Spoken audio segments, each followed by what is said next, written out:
In management matters, the legislative response to OPM. This April, the Office of Personnel Management discovered that data on 4.2 million current and former federal workers had been stolen. In June, the agency learned background checks had been compromised as well. Hackers stole the sensitive information, including Social Security numbers of 21.5 million people. How will Congress respond? For answers, I'm joined by Democratic U.S. Representative Gerry Connolly. He serves on the House Oversight and Government Reform Committee. So Congress held a series of hearings on the OPM breach. Director Catherine Archuleta stepped down, and the White House stepped up cyber efforts across government. But Congress has not passed any OPM-related legislation. Why not? Congress needs to do several things. One is we have got to make sure that the victims of this cyber attack are made whole and protected. That's almost 22 million people, and that has to be done immediately. Second, we've got to get serious about a cyber security strategy government-wide. These breaches in both the private and public sector are all too common. We don't have a comprehensive cyber policy in the federal government, and Congress needs to get with it. And thirdly, Congress needs to make investments in technology so that we can better protect ourselves. OPM has a myriad of systems, many of them legacy systems that can't even be encrypted and are very vulnerable to this kind of attack. Now, a bill currently under consideration in the Senate would speed up the adoption of Einstein. The House passed similar legislation back in April. Is there any effort to marry these two bills?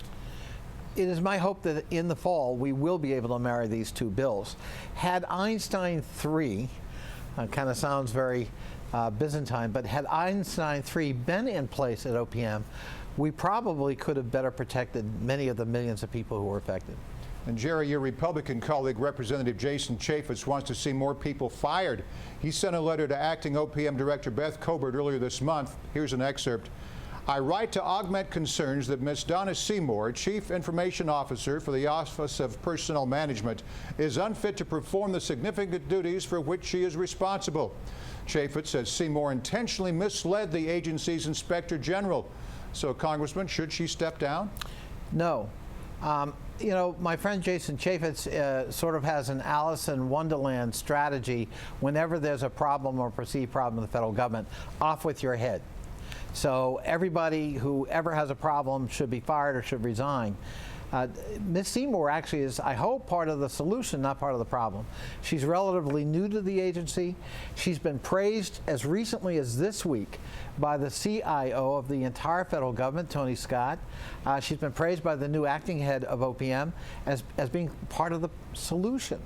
I just think it's unfair and deceptive, actually, to try to shift the discussion to personalities when there are underlying systemic problems that must be addressed. Well, let me ask you this. Millions of federal workers feel lost in the shuffle here. They want to be protected from fraud and identity theft, and they want better communication. What can they expect from Congress? What do they deserve? Well, what we really need to do is accelerate the contracting process at OPM to make sure there's a provider for liability insurance, for monitoring, should there be any misuse of the information that was hacked, so that we're protecting people as consumers. That has to happen right away, and I have been disappointed at the pace of OPM in reviewing the bids on the contract to be awarded. They need to make these victims #1 priority. Now, the House returns on September 8th. What else is on your federal IT agenda for the rest of 2015? I think the biggest single thing on our agenda this year is creating a comprehensive cybersecurity policy for the federal government. And for that matter, working with the private sector as well, because they've been victims too. We know there are organized cyber attacks sponsored by the governments of Russia, China, Iran, and North Korea.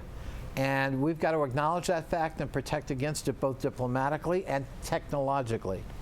The other thing we need to do is make sure we implement some of the legislation we recently passed, a bill I'm the author of, called FITARA, the Information Technology Acquisition Reform Act, which I think can be very transformative in bringing the federal government into this point in the 21st century with respect to the deployment of technology, the management of technology, and exploiting it as a transformative policy and management tool, not just another commodity. Good luck with that, and it's nice to have you on the program. Congressman Thank you, Gerry Morris. Connolly. Thank you.